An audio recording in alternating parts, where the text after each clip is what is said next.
Amen. Alléluia. Acclame très fort le Seigneur.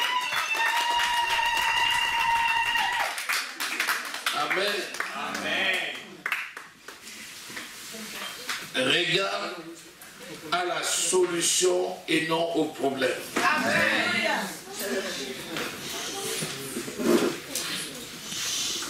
Regarde à la solution et non au problème.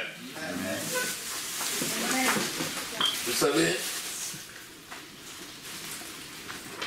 le Seigneur Jésus dit, vous êtes dans ce monde, mais vous n'êtes pas de ce monde.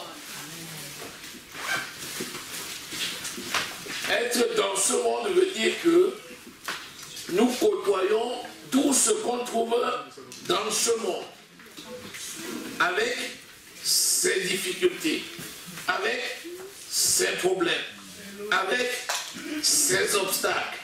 Alléluia. Amen. Mais nous ne sommes pas de ce monde, parce que les solutions à tous les problèmes que nous trouvons dans ce monde se trouvent dans le royaume des cieux. Amen. Les problèmes nous environnent. Tant que nous sommes dans ce monde qui est voué à la destruction, nous serons toujours environnés de toutes les situations qui se rapportent à ce monde. Mais si les gens de ce monde n'ont pas de réponse à leurs problèmes, nous qui sommes dans ce monde et qui ne sommes pas de ce monde, allons trouver les réponses dans le royaume de notre Dieu. Alléluia. Amen. Seigneur, nous sommes des privilégiés. Nous qui croyons que Jésus-Christ est le Fils de Dieu. Amen. Tu nous as transportés du monde des ténèbres et tu nous as amenés dans le royaume du Fils de ton amour. Amen. La Jérusalem céleste. Amen. Sion, d'où nous viennent toutes les solutions aux difficultés de ce monde. Amen. Tu es le Dieu vivant qui nous révèle ces solutions en Jésus-Christ. Que l'honneur et la gloire te reviennent, mon Dieu. Au nom précieux du Seigneur Jésus que nous avons prié. Amen. Amen. Si tu as la Bible, tu vas ouvrir Hébreux au chapitre 12. Versets 1 et 2. Nous donc aussi, puisque nous sommes environnés d'une si grande nuée de témoins, rejetons tout fardeau et le péché qui nous environne si facilement et courons avec persévérance dans la carrière qui nous est ouverte, ayant les regards sur Jésus, le chef et le consommateur de la foi, qui, en vue de la joie qui lui était réservée, a souffert la croix, méprisé l'ignominie et s'est assis à la droite du trône de Dieu. Amen. Amen. Ces deux versets comportent tout. Alléluia. Amen. Christ est assis avec nous à la droite du trône de Dieu. Éphésiens au chapitre 6, verset 2. Christ nous a fait asseoir ensemble avec lui dans les lieux célestes. Éphésiens au chapitre 2, verset 6. Donc, Christ a souffert la croix, méprisé l'ignominie et s'est assis à la droite du trône de Dieu. Et donc nous qui avons reçu Jésus comme Seigneur et Sauveur, il nous a fait asseoir avec lui à la droite de Dieu le Père dans les lieux célestes. très élevé, au-dessus de toute autorité, de toute domination, de tout nom qui se peut donner, non seulement dans le siècle présent, mais encore dans le siècle à venir. Éphésiens 1, 21. Attendez, il y a quelque chose de grand. Christ a vaincu la mort à la croix. Il a été mis au tombeau pour nous.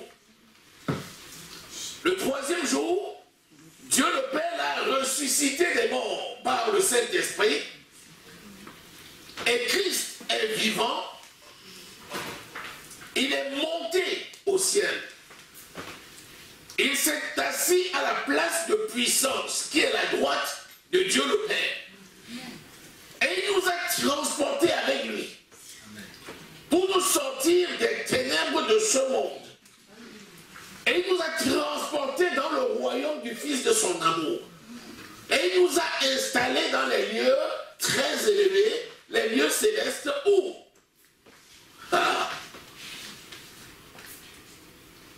au-dessus, lisez Éphésiens au chapitre 1, verset 21. Au-dessus de toute domination, les dominations de ce monde.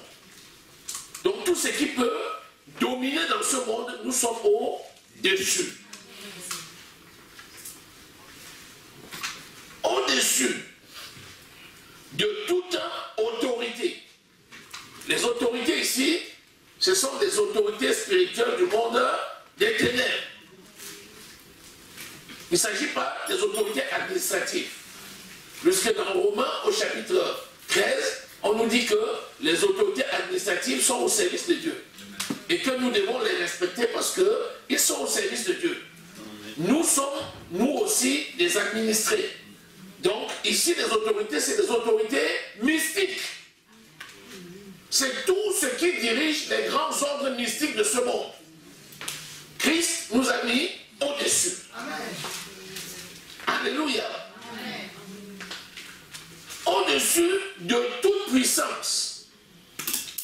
Il s'agit de la puissance du monde et de la puissance des ténèbres. Le royaume de Satan. Christ nous a mis au-dessus de toute puissance. Au-dessus de tout nom qui se peut nommer, non seulement dans le siècle présent, mais encore dans le siècle à venir. S'il nous a mis au-dessus de tout nom, c'est parce que notre nom est bien-aimé. Notre nom est bien-aimé. Aimé, amour, c'est le nom de Dieu. Et comme nous sommes amour, nous sommes bien-aimés. La nature de Dieu, c'est au-dessus de tout nom. La parole de Dieu dit que tous ceux qui combattront jusqu'à la fin, le Seigneur nous donne un nom nouveau. La révélation présente de ce nom nouveau, c'est amour. Donc, l'amour est au-dessus de tout. L'amour ne peut être submergé. L'amour surpasse tout. Rien ne peut submerger l'amour. Rien ne peut brûler l'amour. Rien ne peut dépasser l'amour. Donc, nous sommes dans la place de puissance, largement au-dessus de toute domination, de toute autorité, de tout nom, de toute puissance de ce monde dans lequel nous sommes en transit. Amen. Donc, les problèmes de ce monde ont déjà été vaincus. Amen. Ils ont déjà été mis sous nos pieds. Amen. Donc,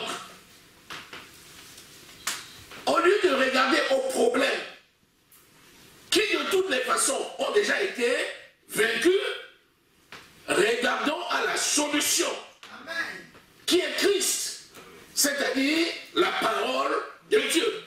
Alléluia. Est-ce que quelqu'un saisit? Amen. Les problèmes de ce monde, c'est tout, on nous dit, oubliant tous les fardeaux. Nous avons lu Hébreux 12, versets 1 et 2. Oubliant tous les fardeaux. Les fardeaux, c'est quoi? C'est tout ce qui pèse sur toi.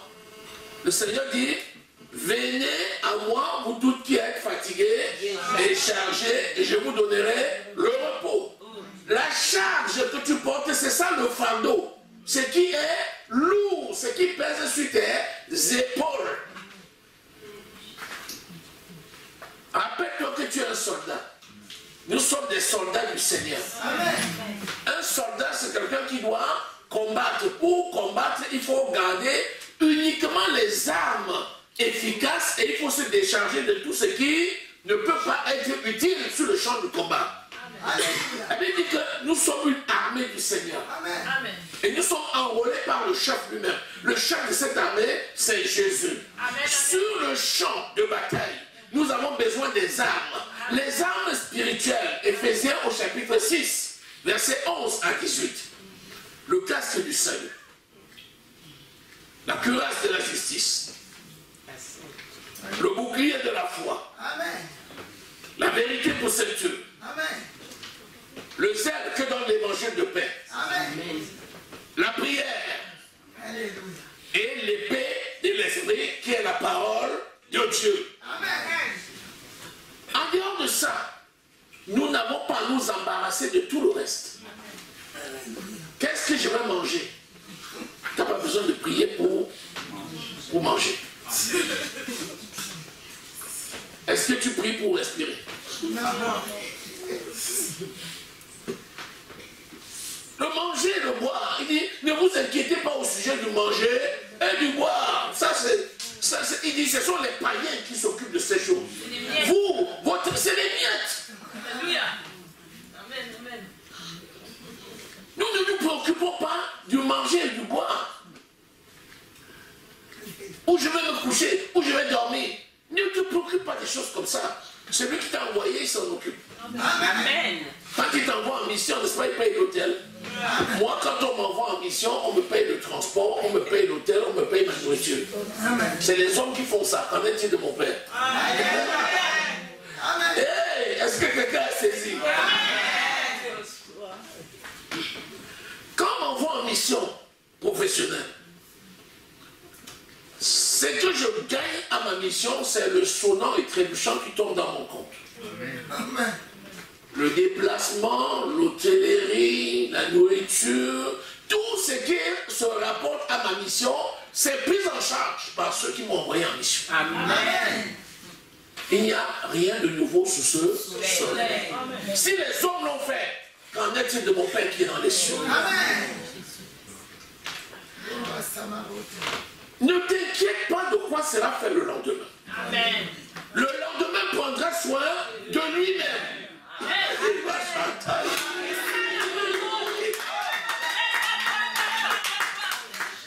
savez pourquoi le Seigneur fait ainsi?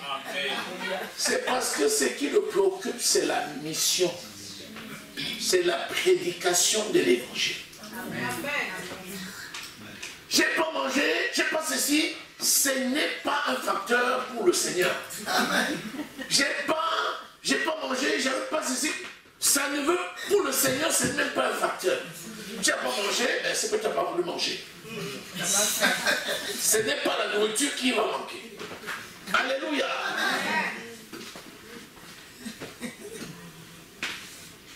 Et la parole là, c'est solide, hein? Mais c'est très simple. C'est très simple. Alléluia. Amen. Il nous a donc mis au-dessus de tout cela et il nous demande de nous débarrasser de tout fardeau, de tout souci et de tout péché. Amen. Il a fait là, il divise bien. Le fardeau, ce n'est pas le péché. Le péché, ce n'est pas le fardeau. Le péché, c'est les choses auxquelles tu as normalement, le fardeau, c'est les choses auxquelles tu as normalement droit, et tu t'en préoccupes comme si ça devait manquer. C'est ça le fardeau. Et le péché, c'est ce que tu n'as pas droit, et que tu forces pour faire. Vous voyez comment les gens font l'inverse. Ce qu'on doit faire, on ne fait pas, ce qu'on ne doit pas faire, on fait. Il dit, arrange tes affaires.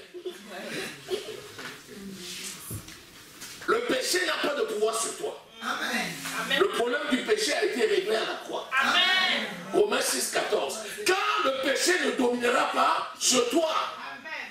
Car vous n'êtes pas sous la loi, mais sous la grâce. Donc le problème du péché a été réglé. Et il dit, bon allez, tu laisses les fardeaux, c'est ceux à quels tu as normalement droit, et tu t'en préoccupes comme si celui qui t'a envoyé en mission n'était pas capable de t'en donner.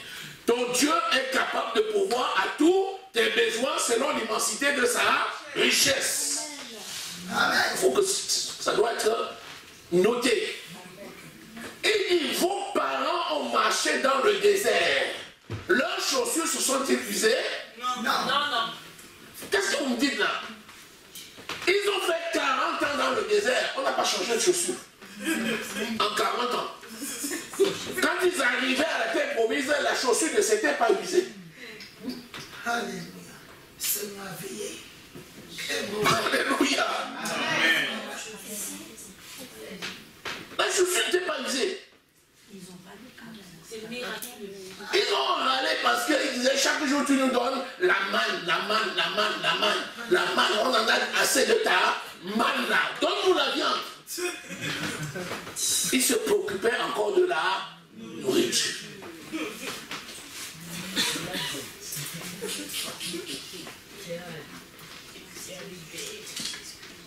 Allez, tous ces péchés-là, réglés. Les fardeaux, réglés. Les soucis, pour ça alors c'est grave. Il dit, qui par ses inquiétudes peut-il ajouter une seule coudée à sa vie?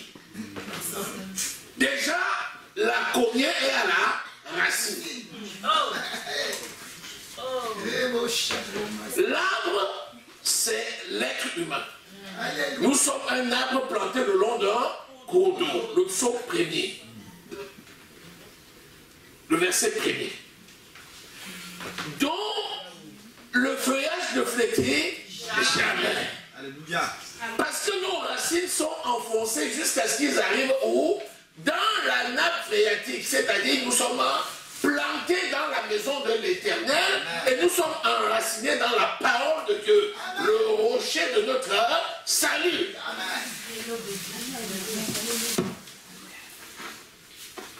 Alléluia. Amen. Nous sommes enracinés. Enracinés dans la parole. Maintenant, si nous sommes enracinés dans la parole, ça veut dire que nos racines sont en profondeur. Amen. Celui qui s'inquiète, c'est exactement comme quelqu'un qui a pris lui-même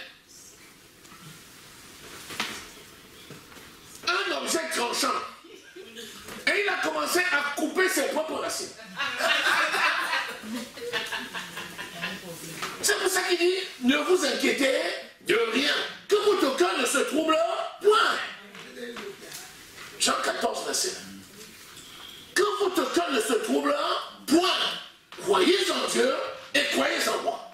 Je m'en vais vous préparer une place. Il y a beaucoup de place dans la maison de mon Père. À partir de là, ne t'inquiète pas, parce que dès que tu commences à t'inquiéter, tu es en train toi-même de cisailler tes propres racines.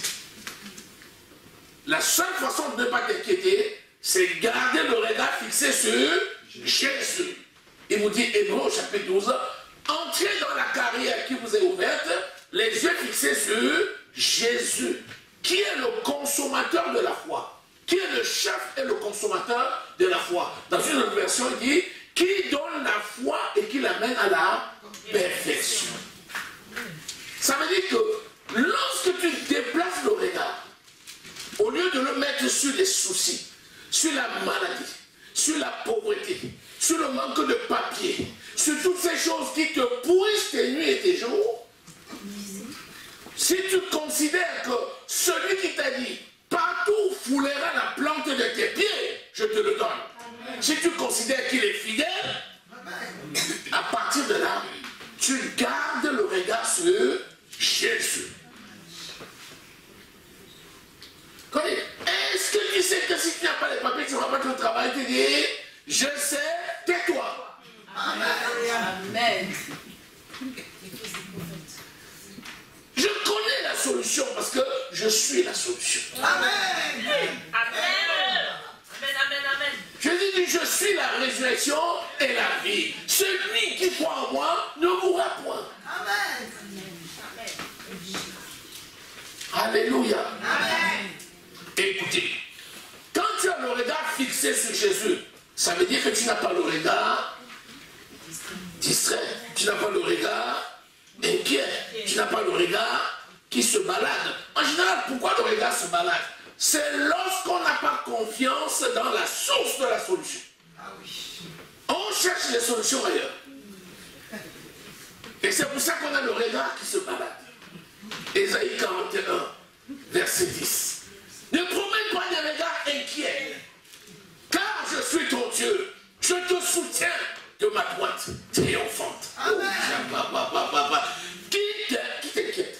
Qui t'inquiète? Qui t'inquiète? Qui t'a trompé? La solution, c'est en Jésus. Amen.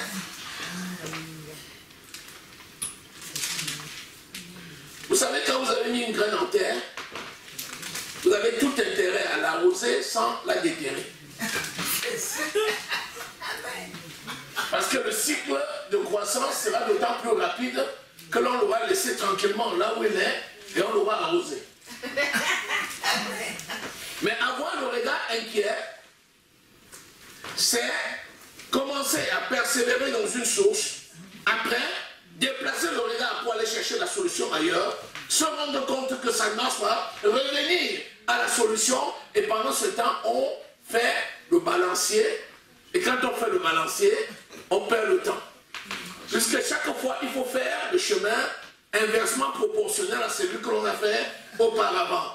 Finalement, il y a un mouvement de balancier, il y a une force qui fait que l'énergie cinétique t'amène, tu montes, tu descends, et après, même pour te stabiliser, tu es obligé de faire ça, puis tu fais ça, puis tu fais ça. Ça, c'est les gens qui sont à l'église, il s'en va, il revient, il s'en va, il revient.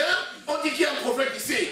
Il va là-bas, il y a un prophète ici. Il vient, il y a un prophète ici. Il arrive, il vient nulle part.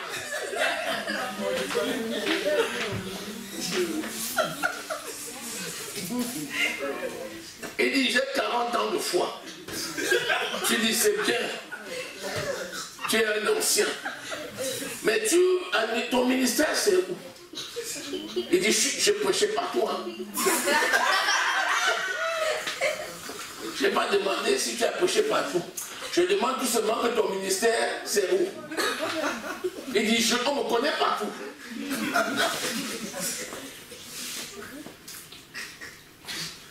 L'instabilité tue. Mon peuple périt parce qu'il manque de... Vous savez, le cycle d'une graine, ça dépend de la nature de la graine. Si vous mettez un rejeton de banane en terre dans une terre tropicale, on sait que son cycle c'est 16 mois. Après 16 mois, on va trouver des régimes comme ça. Mais si vous mettez le rejeton, un mois après, vous déracinez le rejeton, vous allez le mettre sur une autre terre. 3 semaines après, vous arrachez le rejeton, vous allez le mettre sur une autre terre. Ce qui est sûr, c'est que, à force d'arracher le rejeton et de le replanter, il va finir par mourir entre vos mains.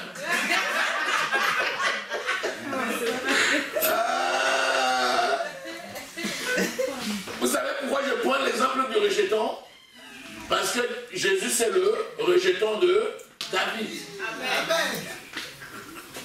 C'est le rejeton qui a poussé sur le trône d'Isaïe. C'est pour ça que je prends l'exemple du rejeton. Le rejeton de la banane. Alléluia. L'inquiétude tue.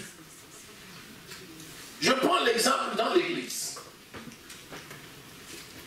Depuis que le Seigneur nous a appelés dans ce ministère, nous avons vu beaucoup d'enfants passer dans nos mains. Ce qui est sûr, c'est que nous avons vu beaucoup de personnes recevoir effectivement du Seigneur des grandes bénédictions. On a vu. Je vous dis souvent, oui, tu reçois une bénédiction. C'est bien. Mais ce qui est mieux, c'est l'usage que tu vas en faire. Lorsque le Seigneur t'appelle dans un ministère, il t'établit dans un ministère, c'est un contrat qui te lie au Seigneur. Amen. Ça veut dire que le Seigneur a décidé de t'élever dans ce ministère-là. Amen. Ce n'est pas un homme qui élève un autre. C'est le Seigneur qui élève. Et le Seigneur utilise ses serviteurs pour élever. Parce que quand le Seigneur donne le ministère à quelqu'un, il confirme à son serviteur. Ce n'est pas le serviteur qui donne le ministère, qui a vu un homme donner le ministère à quelqu'un d'autre. Si tu prends quelqu'un parce que tu as le sentiment, tu le mets là où il ne doit pas être, ça n'ira pas. Il ne faut pas se leurrer. Ça n'ira jamais. Maintenant, quand tu arrives, on t'établit. Le Seigneur dit, fais ça. Le rôle du pasteur que je suis, c'est de te dire, voici la vision que le Seigneur m'a donnée. Amen. Le Seigneur m'a montré l'œuvre. Et le Seigneur m'a dit comment je dois organiser. Amen. Donc, au jour d'aujourd'hui, voici les différents éléments qui constituent la structure. Et je remercie le Seigneur qui a donné des enfants de consolation. Parce que c'est le Seigneur qui appelle. Ce n'est pas une personne qui appelle. Je peux prendre mon haut-parleur, aller au marché et commencer à appeler les gens. Personne ne va me suivre.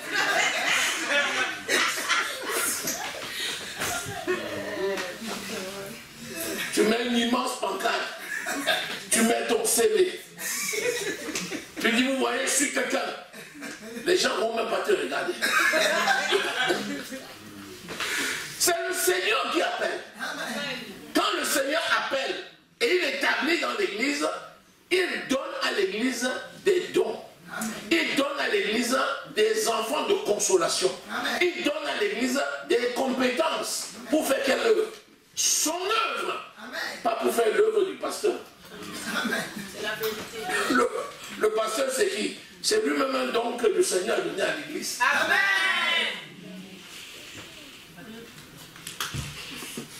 Alléluia. Amen. Lorsque tu vas rester là où le Seigneur t'a mis, plus tu vas être fixé sur son œuvre, plus tu vas oublier les soucis et les fardeaux qui autrefois t'accaparaient. Et tu vas persévérer que sur l'œuvre. Au départ, c'est difficile de te lever à 5 h du matin pour prier. Après 1 mois et demi, ça commence à être un peu moins difficile. Après 6 mois, ça commence à être presque une évidence. Après 1 an, ça devient un style de vie. Amen. Tu te couches à n'importe quelle heure, à 5 h, tu te lèves. C'est l'horloge biologique.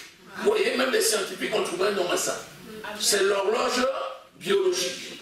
Ça veut dire que le monde dit tu es déjà programmé pour que, selon le cycle, même dans ton sommeil, à 5 h, tu es debout. Amen. En réalité, c'est l'onction. Amen. C'est le Saint-Esprit qui travaille avec toi. Qui te dit, oh, l'heure est venue, lève-toi et lève ta voix parce que j'ai besoin de t'exaucer. Amen. Alléluia. Amen. Alléluia. Amen. Puisque tu es là, vous savez, au début, on ne faisait pas la veillée. Quand l'œuvre commence, on ne fait pas la veillée le premier jour. Il y a une évolution de l'œuvre et c'est au fur et à mesure que l'Esprit te dit, maintenant, commence telle chose. Maintenant, commence telle chose. Parce que tu ne peux pas tout commencer en même temps. Tu vas commencer avec qui d'ailleurs? Le premier jour, tu es seul. Ou bien vous êtes à 2. Alléluia. Amen. Et puis c'est au fur et à mesure que le Seigneur donne des directives et dit, faites ceci, faites cela. Ceux qui sont constants là, ils apprennent à faire. Et ils voient comment le Seigneur utilise son serviteur. Amen.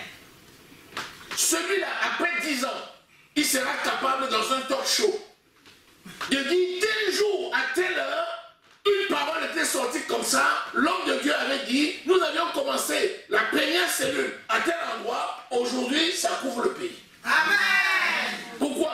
Parce qu'il avait été là et parce qu'il a demeuré. Quand tu regardes à la solution, solution. Ton élévation est certaine. Amen. La seule façon pour toi d'être élevé dans la société où nous sommes, c'est de regarder à Jésus.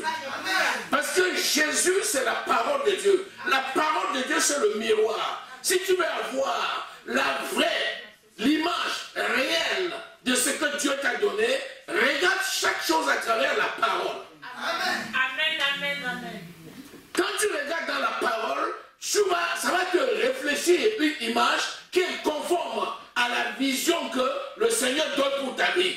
Et là, tu vas voir la personne que tu es, et tu vas voir ce que tu deviens, et tu vas voir les bénédictions sans cesse renouvelées dans ta vie. Dis Amen. Amen. Très beau, Samaka. Il faut regarder à Jésus qui est la parole.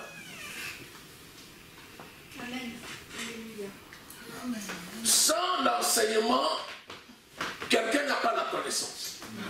Et si quelqu'un n'a pas la connaissance, il n'a pas la révélation. Et si quelqu'un n'a pas la révélation, il marche dans les ténèbres. S'il n'y a pas la lumière, tu vas marcher dans les ténèbres. Si tu marches dans les ténèbres, tu vas te heurter, peut-être même tu vas tomber dans un trou. Parce que justement, tu ne connais pas. C'est l'Esprit de l'Éternel, mon Dieu, qui éclaire. Amen. Oh, l'Esprit parle de la parole. L'Esprit de Dieu ne parle pas de lui-même. Il parle de la parole. Amen. Pour que l'Esprit t'éclaire, il faut avoir la connaissance. Pour que tu aies la connaissance, il faut être enseigné. Si tu n'es pas enseigné, tu vas périr. Ça veut dire que si tu as un problème en rapport avec la santé, la première des choses que tu dois faire, c'est que dit le Seigneur à propos de ma santé. Amen. Et c'est là où tu vas être enseigné sur ce que le Seigneur a fait pour résoudre les problèmes de santé. Amen. Et tu es enseigné que Jésus-Christ a porté ta maladie à la croix. Ésaïe 53. Et que celui qui a rendu le témoignage dans 1 Pierre au chapitre 2, verset 22 à 24, par les meurtrissures de Christ, vous avez été guéris. C'est quelqu'un qui était témoin oculaire de la mort et de la résurrection de Christ. À partir de là, tu dis, ah, donc la maladie a déjà été résolue. Je suis déjà au large. Donc je suis guéri. Et je commence à contempler la gloire de Dieu. Je regarde le Seigneur Jésus qui est vivant. En plus, il ne m'a pas laissé seul. Il m'a transporté. Il m'a amené dans le royaume du Fils de son amour. Je suis à la place de puissance. Maladie, tu as été vaincu. Tu n'as plus de pouvoir sur moi. Au nom de Jésus. Pendant ce temps, un autre sera en train de regarder ses résultats biologiques. Oh, je suis foutu. Oh, le docteur a encore dit. Oh, j'ai le contrôle. Oh, ça s'est aggravé. Oh, c'est devenu pire. Pendant ce temps, un autre est en train de dire, par les meurtrissures de Christ, j'ai été guéri, j'ai été guéri. Qu'ils sont beaux les pieds de ceux qui annoncent l'évangile. Je prends des exemples concrets pour vous montrer ce que c'est que regarder à la solution et non au problème. Amen.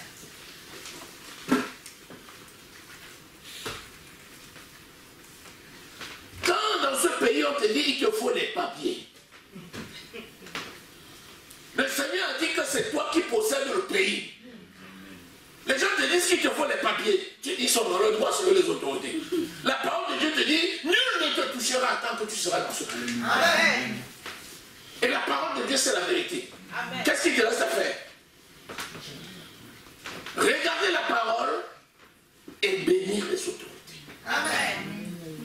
Alléluia. Amen. Tu te comportes bien, tu respectes les autorités, tu pries pour eux chaque jour et tu déclares que tu es possesseur du pays. Amen. Je te le dis, personne ne mettra la main sur toi. Amen.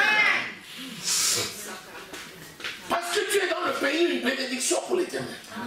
Tu as une bénédiction pour le pays. Tu as une bénédiction pour le pays. Nul ne te touchera. Le Seigneur va te protéger. Il va te garder. Et il va te donner les papiers. Vous savez comment? Parce qu'après, les mêmes autorités vont remarquer ton comportement. Amen. Et vont te poser la même question qu'ils m'ont posée. Qu'est-ce que vous avez fait pour vous intégrer dans ce pays? qui dit j'ai une vie associative. Je participe au tissu social de ce pays. Et même je participe à l'activité économique de ce pays, à ma manière. À cause de la bénédiction que tu représentes pour le pays. Ils vont te donner administrativement ce que tu possèdes déjà dans le spirituel. Amen. Alléluia.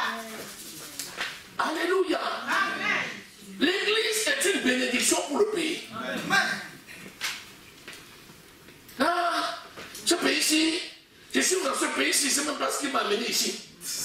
Les gens-ci sont méchants. Les gens-ci sont mauvais. Leur papier là même, ça sert même à quoi? Bon, qui me donne quand même.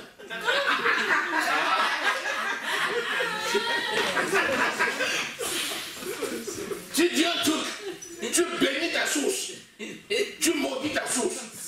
La Bible dit qu'ils ne sortent pas de la même bouche une parole mauvaise et une parole bonne. Il ne peut pas sortir de la même fontaine de l'eau douce et de l'eau amère. Pas possible. Tu ne peux pas maudire ta source de bénédiction. Alléluia. Amen. Alléluia. Amen. Tu dois l'appliquer dans chaque domaine de ta vie. Tu appliques ce principe dans chaque domaine de ta vie. Et tu vas te rendre compte que ça marche.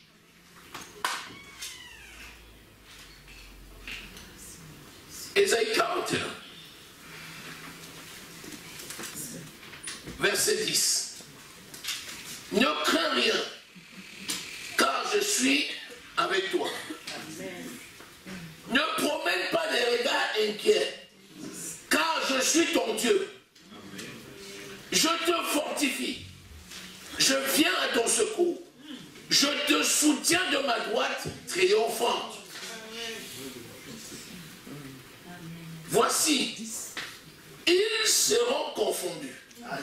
Ils seront couverts de honte, tous ceux qui sont irrités contre toi.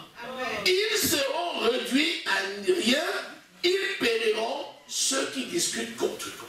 Amen.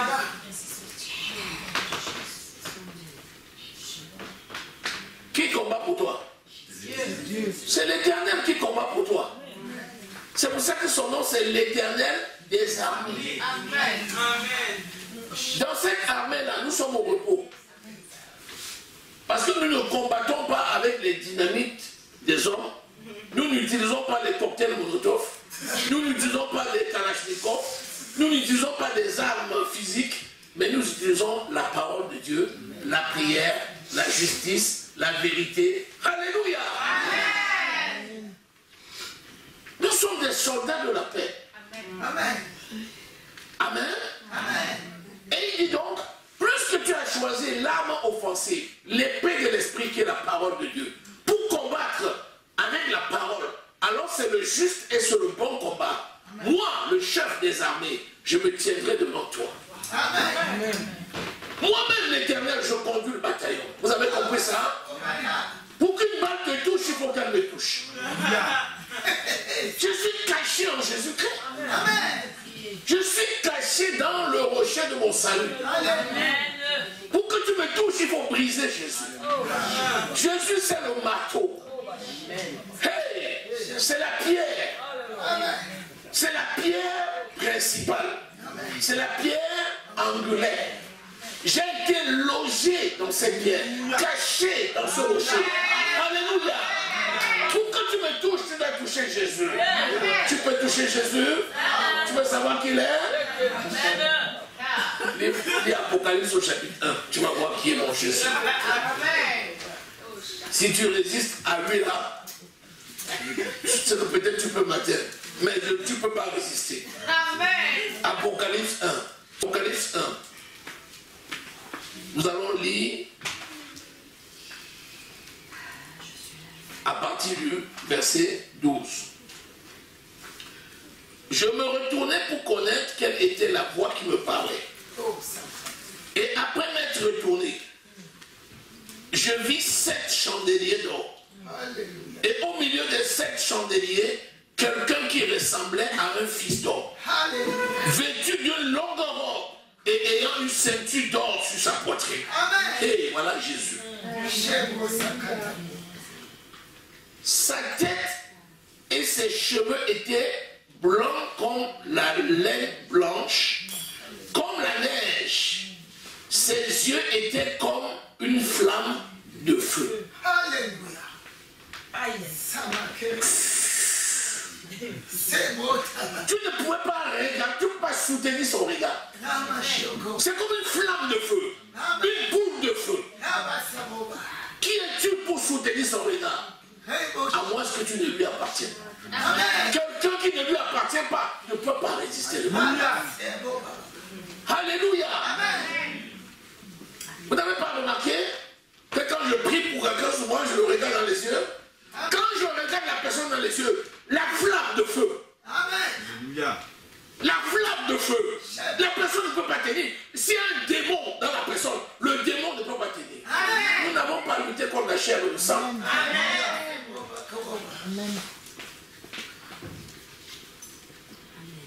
Ses pieds étaient semblables à de l'airain ardent, comme s'il eût été embrasé dans une fournaise. Jésus pose ses pieds quelque part, tout est consumé. Alléluia. Tu peux résister? Le Seigneur vit en moi. Amen. Là où je mets mon pied, Jésus est. Amen. Là où je suis, Jésus est. Là où je parle, Jésus parle. Amen. Béni soit le Seigneur. Amen. C'est-à-dire que quand tu mets le pied quelque part, l'endroit est stérilisé. Alléluia. Si un microbe, il est détruit. Alléluia. Si un démon, il est anéanti. Amen. Il avait dans sa main 7 étoiles. 7 étoiles dans sa main. C'est qui l'étoile? C'est les enfants de Dieu. Les stars. Les stars. Et 7 c'est quoi? C'est le chiffre de la perfection.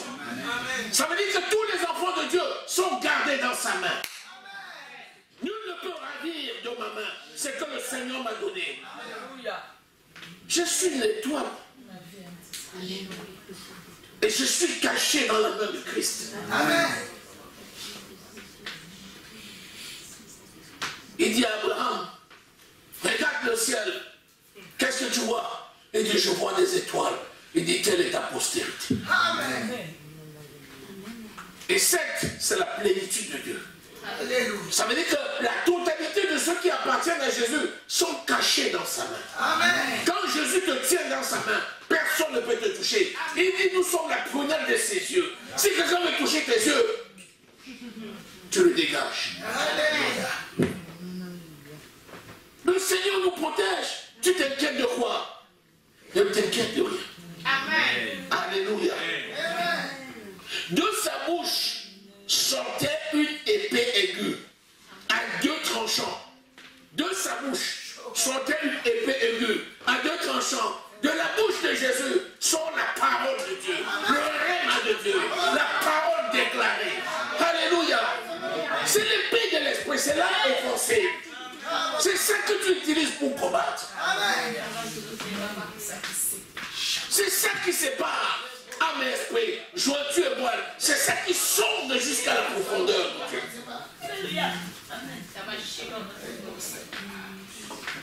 Nous avons quelque chose de grand, la parole. Dis seulement une parole et cela sera accompli. Vous vous rappelez? Vous vous rappelez le centenier? Il dit, oh maître, j'ai un soldat chez moi qui est un jeune élément qui est malade. Viens le guérir. Jésus dit, allons chez toi. Il dit, non, je ne suis pas digne de t'accueillir chez moi. Je suis un soldat. Je suis le chef du sang. J'ai des éléments dans mon armée. Quand il vient, un va, il va. Viens, il vient. S'ils m'obéissent, et toi, Seigneur, dis seulement un mot, et mon serviteur sera guéri. Alors même, il dit, va, il t'a fait selon ta foi. Alors même, le serviteur était guéri. Et cette parole est dans notre bouche. Au lieu de te plaindre, déclare la parole. Au lieu de te plaindre, déclare le réma. Dis la parole, dis une parole, déclare une parole, elle va s'accomplir. que ce qui se passe, c'est ce que vous aviez dit hier. Amen. Vous n'avez pas remarqué que ce qui se passe dans votre vie aujourd'hui, c'est le produit de vos déclarations d'antan. Tu dis, mais j'avais dit. Ça vous arrive pas? Il dit, oh, je me rappelle, j'avais dit. Tu te rappelles, tu avais dit, oui, tu avais dit. La parole, vous avez écouté le témoignage, la parole, la puissance de la parole, l'épée qui sort de ta bouche. Alléluia. Amen. Gloire au Seigneur Jésus. Amen. Le Seigneur Jésus vit en toi. Et tu as tous ces outils pour combattre. Ne t'inquiète de rien. Alléluia. Alléluia. Alléluia. Son visage était comme le soleil lorsqu'il brille dans sa force. Quand je le vis, je tombais à ses pieds comme mort. Il posa sur moi la main droite en disant, ne crains point. C'est ce que Jésus fait avec les enfants de Dieu. Ne crains point. Les enfants de Dieu n'ont pas peur. Parce que nous sommes avec le Seigneur. C'est lui qui combat pour nous. À partir de là, ne promène pas de regard inquiet. Qu'est-ce qu'il y a comme situation dans ta vie? Tu es déjà vainqueur au nom de Jésus. Qu'est-ce qu'il y a comme problème dans ta vie? Tu as déjà remporté la victoire au nom de Jésus. Au moment où je suis en train de parler, l'Esprit est en train de te signaler un certain nombre de choses dans ta vie. Tu déclares à cet instant que tu les possèdes au nom de Jésus. Que tu as la victoire au nom de Jésus. Oui, dans tous les domaines, que ce soit dans la famille, que ce soit le travail, que ce soit les enfants, que ce soit le mariage, dans tous les domaines, au moment où je parle, tu es en train de recevoir au nom de Jésus. Amen. Ne promène pas de regards inquiets. Tu ne peux pas venir à une veillée et partir comme tu es venu. Là où tu es une autre personne au nom de Jésus. Je déclare. Les gens vont te dire qu'on ne te reconnaît plus au nom de Jésus. Tu viendras rendre le même témoignage que tu as rendu. Amplifié, multiplié au nom de Jésus. Alléluia. Amen. Seigneur, merci. Merci parce que ta parole est la vérité.